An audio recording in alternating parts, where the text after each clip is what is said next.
And so the three walked into the courtyard behind the house where they could be alone, and Elder Thomas prayed. He thanked the Lord for the blessing, and asked a blessing on Herr Stolz, too, called him Bruder for the first time. "Let him feel thy spirit," Elder Thomas said.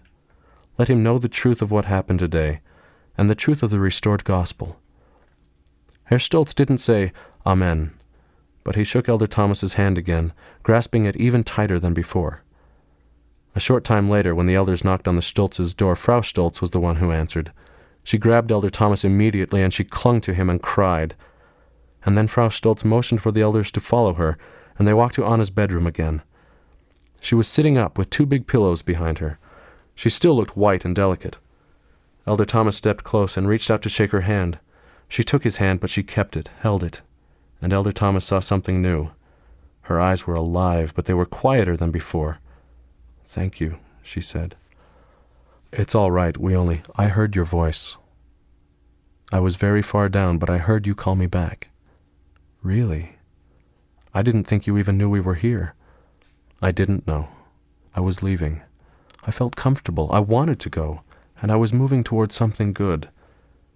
And then I heard your voice. I knew I had to come back." But Elder Thomas had no idea what to say. "That's good," he finally offered, feeling stupid for not saying something more meaningful. "I feel different," Anna said. "I'm not the same person." "It's all right," her mother said. "It's not a bad change." "I know," was all Anna said. She was looking up at Elder Thomas, and he saw something there that embarrassed him. She was still holding his hand, and finally he thought to pull it away.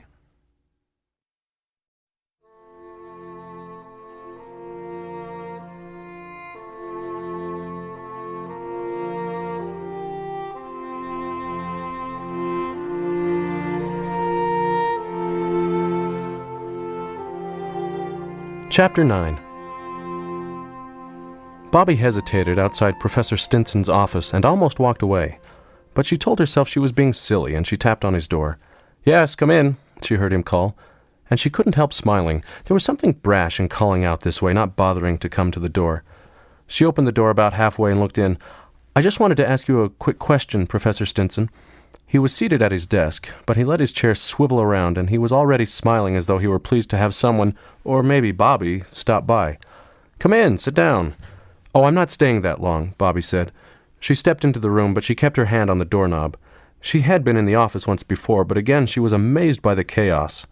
Books and papers were stacked everywhere, or perhaps dropped was more accurate. "I'm working on my paper, and I couldn't remember what you said about footnote style," Bobby said. "Is Turabian all right?" Professor Stinson laughed and tossed his hands in the air. "I don't care, just stick something down there." "Oh, some professors are very—" "I know. I always got my footnotes wrong in grad school.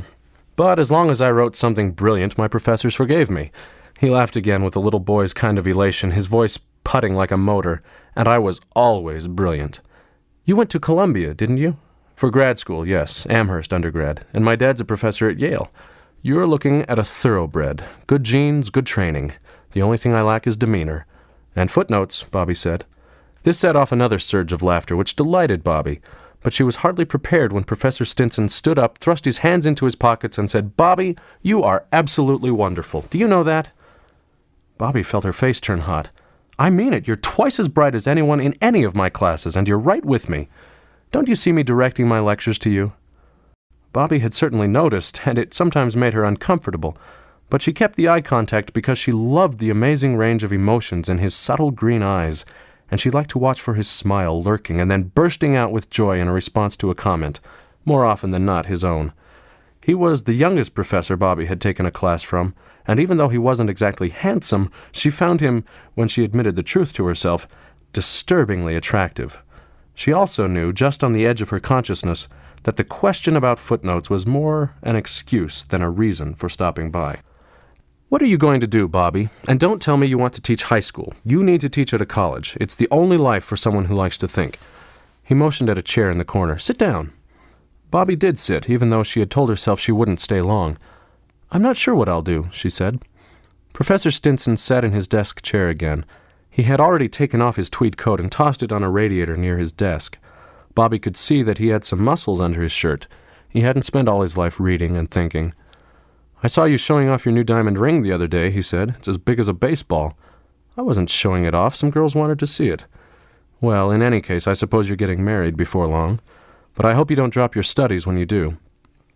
All that's a little unclear right now, Bobby said. But I'm not getting married right away. I would think not. You're awfully young. And let his eyebrows rise as though shocked. Well, not really. My grandmother had 2 children by the time she was my age. That is such a Mormon response, he said. Bobby laughed. What's it like to come from the East and live here with all us Mormons? She asked. Well, I'll tell you. He ran his fingers through his hair. My first year, 3 years ago, I was baffled. If I'd taken a job on some South Pacific island, I couldn't have been more confused by the culture. But I like it here now. There are things I don't like, but on balance, it's a good place. What don't you like?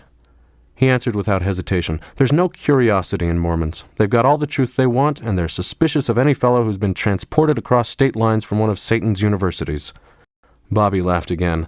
I've suspected all along that you're a devil in disguise, she said. The words were out of her mouth before she realized how flirtatious they sounded, and she saw his response. He glowed with pleasure. It was time for her to leave. She stood up. Wait, where are you going? Finish your question. You only asked me what I don't like. All right, she sat down again. What do you like? The goodness. He nodded firmly. Mormons are good people. They roll up their sleeves and turn religion into irrigation ditches and a side of beef for a needy family. You sound like you're making fun of us. No, not at all. Do you ever go to church yourself? Bobby thought she was being bold, but he didn't seem to mind the personal questions. I haven't for a long time. But preachers want to give me answers, and I like questions more than I like answers. His sneaky smile appeared. That's the real devil in me, Bobby. Bobby was suddenly self-conscious about the way he was looking at her. Well, I'm glad you warned me, she said, and she decided to leave. Soon. You have a taste for questions yourself. Where'd you get that? I don't know. But it crossed her mind that she did know.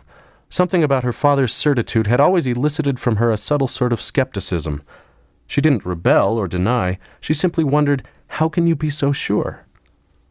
Well, I think you're remarkable. I don't know where you came from. It's hard to believe you're homegrown. And your father is a stake president, isn't he? How did you know that? Suddenly, he was the one blushing. Oh, well, I talked to one of the other professors about you. He lives out in Sugar House, knows all about your family. Bobby felt certain she should leave now. There was nothing exactly wrong with his talking about her, but his embarrassment seemed to imply something that she didn't know how to deal with. Tell me about your fiancé, Professor Stinson said. Is he worthy of you? I think most people would ask the question the other way around, Bobby said. He's very... But Bobby couldn't think what to say. Very what? Handsome, rich, righteous? He was all those things, and yet Bobby heard the irony in her professor's voice. He's good. He's very kind to me. Professor Stinson rolled his chair back a little and extended his legs, and then he crossed his arms over his chest. Bobby could see that the fabric over his elbows had worn thin. He's in law school, isn't he? Yes. But once again she didn't know how he would know that. She looked past him through a smudged and dusty window. Outside, the students were moving in a steady stream around and across the university circle. 11 o'clock classes had just ended, and lots of people were heading toward the Union. Bobby realized she was supposed to meet Phil across the street at the University Inn for lunch in just a few minutes. She suddenly felt guilty. I know you wouldn't fall for just anyone. Does he love ideas as much as you do? This seemed almost purposeful, as though he knew very well what sort of man Phil was. We find a lot to talk about, Bobby said, but the words sounded feeble. She stood up. Well, anyway, thanks for your time, Dr. Stinson, and don't call me that. What? It seems so silly and formal. Just call me David. Well, no, I couldn't. She stepped to the door. Anyway, thank you. He got up. Bobby, I think it would be a tragedy for you to hide yourself away in a house with a dozen children to raise and no time to think and read. Dr. Stinson, I don't think there's anything finer in life than being a mother, Bobby said. Actually, I agree. But what I'm saying is that there are other things, too. I don't know about you, but I want to chew up life and swallow it, and then lick all the good juices off my lips. He smiled at his own image. I don't think being a mother should mean that you have to cut yourself off from life. I would never do that. Maybe not, but, well, I've said enough. I saw you with your boyfriend one day, and I got some sort of impression, but that's none of my business." "What impression?" "No, really. I've said enough. The truth is, I was probably just jealous." And now Bobby felt the heat start in her face and spread. She had to get out of there. "Thanks for your time," she said again, quickly and awkwardly, and she slipped out the door, down the hallway, and on out of the liberal arts building. She told herself that he was the devil indeed, and he had been entirely improper to say such things. She also vowed not to watch him in class the way she had, not to engage his eyes so often.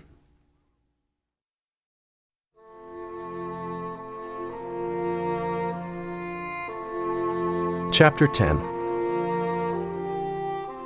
Elder Thomas, dressed in white, was standing near the swimming pool. The little congregation was sitting on wooden chairs, and there on the front row was Elder Sawyer next to Pater, both of them in white shirts and pants, and then Anna and her mother in white dresses.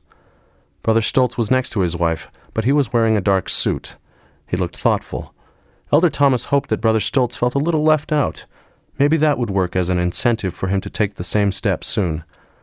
The smell of the old bathhouse, pungent with soap and the minty oils from the sauna, was not exactly what Elder Thomas would have preferred, but the place was clean, and after the business day had ended, it was the best facility in town for a baptism. Elder Sawyer baptized Sister Stoltz, and Elder Thomas baptized Pater.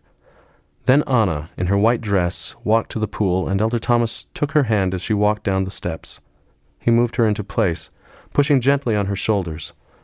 Then he raised his arm and pronounced the words, "Anna Eleonora Stoltz, beauftragt von Jesus Christus, taufe ich dich im Namen des Vaters und des Sohnes und des Heiligen Geistes.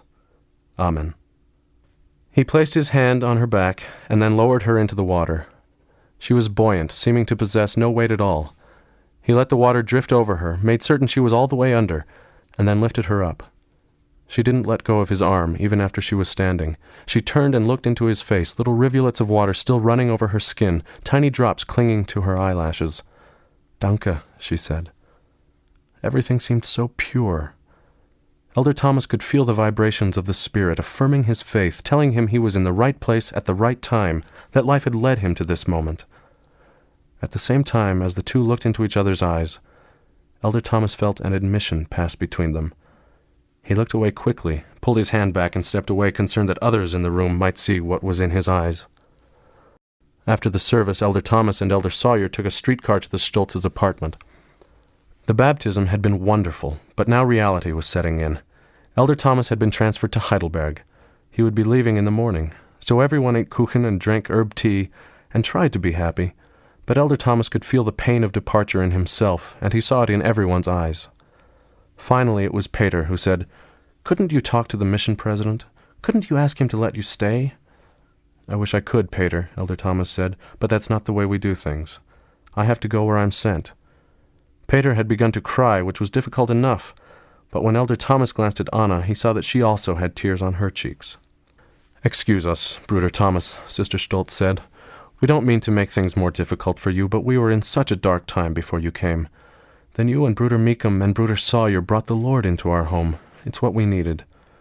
"The Lord will still be with you," Elder Thomas said.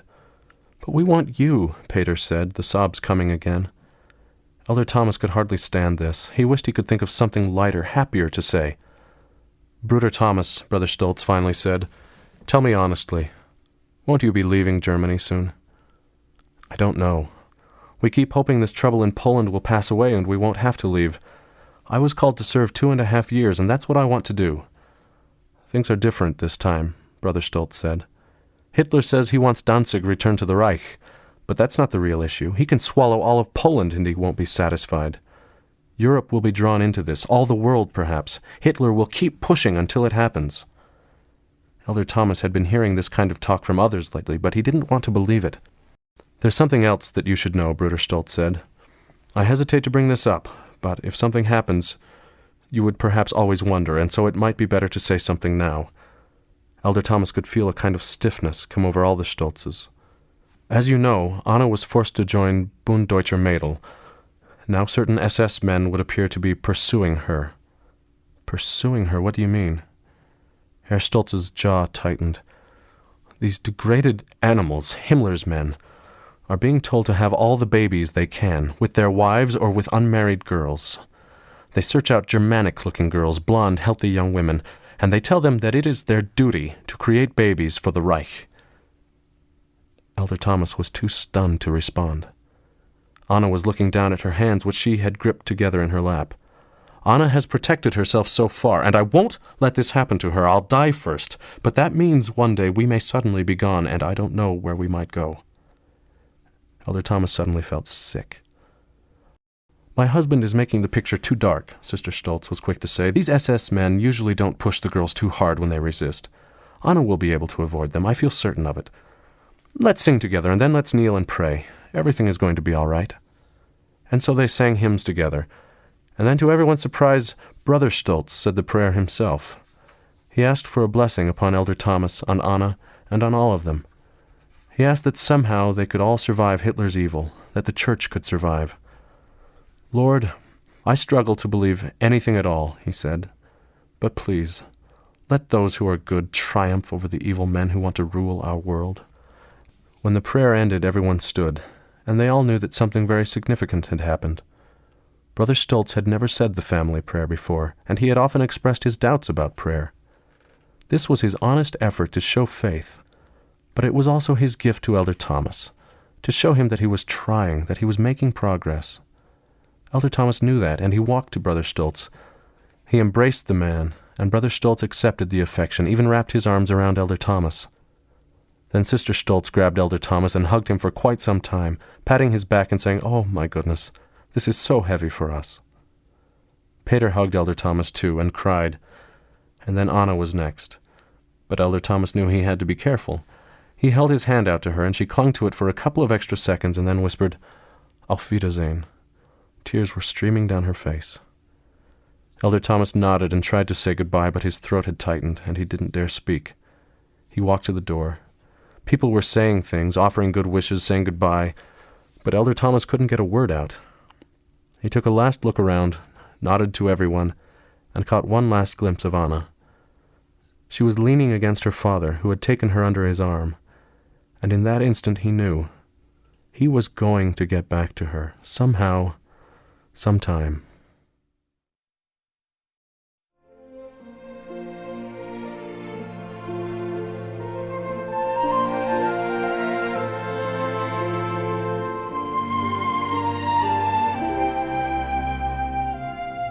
Chapter 11. When Bobby stepped in and shut the door behind her, Sister Thomas said, "You're home awfully early for a Friday night. Come here for just a minute, will you?" Bobby walked into the living room and sat down on the couch next to her mom. Sister Thomas placed a marker in her book, and she set the book on an end table. She dropped her hands to her lap and looked straight ahead. "Are you happy?" she asked. "Sure. Are you in love?" Bobby almost decided to give the right answer, but she had wanted to talk to her mother about this, and now was probably as good a time as any. "I don't know," she said. "Are you serious?" "Mom, I used to think love hit you so hard that you heard bells, and that was that. But that's never happened to me, so I don't know what to think." "How do you feel when he kisses you?" This was getting into an area that made Bobby uncomfortable. "It's okay when he kisses me," she said. "It's fine." "Bobby, people will tell you that that part is not important. But it is. It's very important. If he kisses you and holds you in his arms and you don't feel something, then this whole thing might not be right." She was blushing by now, but she added, "I'm afraid when we talk to girls at church, we make marriage sound like it's all family prayer and gospel study, but there's more to it than that." Bobby laughed. "I think the girls know on their own that they aren't hearing the whole story." Mom laughed too. "Bobby, I can't think of anything worse than marrying a man you don't love." "I know. That's what I keep thinking." She leaned back and folded her arms. "Is there someone else?" Bobby instantly sat up straight again. "No, not really." "Not really? What's that supposed to mean?" "Well, there's someone I wish Phil were a little more like, but he's not someone I'm interested in." "Why not?" "He's not LDS, for one thing." "Oh, Bobby." And they both knew what she meant. "Don't worry, I won't let anything develop between us." "But he's setting off some bells, isn't he?" Bobby took a breath. "Yes. Now I wish I hadn't asked. This is worse than I thought." No, it isn't. I won't let anything happen. Oh, sis, this is so hard for me. Phil could make bells clang for me. I just don't see the problem. Maybe you ought to marry him. Maybe so. Or LaRue could. We're both nuts over him. Bobby got up. She looked down at her mom and smiled. Dad better get some of the old fire back or he'll lose you. Don't worry about your father. He's got plenty of fire. Really? But Mom was blushing again, and Bobby knew that she was too. It was time to head upstairs. On the following morning, Saturday, Sister Thomas got up almost as early as she did on weekdays. President Thomas was already downstairs in his office doing some sort of church business, but he would want his breakfast soon. Once Sister Thomas had the bacon and eggs on, she gave a little knock on her husband's office door. "I'll be right there," he answered, and in another couple of minutes he pushed his way through the swinging door and into the kitchen. "Who's up?" he wanted to know. "No one," Mom answered. "No one in this whole town. You're the only man I know who wants his breakfast at 6:30 on Saturday." "Half the day is gone," he said, but he was grinning. He sat down at the kitchen table, which was set only for him. "Aren't you eating?" "I will eat a little later, when the kids are up." Sister Thomas sat down at the table. "Al, I need to talk to you about something. I had a little chat with Bobby last night. I asked her why she didn't show more excitement about getting married, and she admitted that she's not sure she's in love with Phil." "That's nonsense. What's not to love about the boy?" He shoved a big chunk of fried egg into his mouth decisively.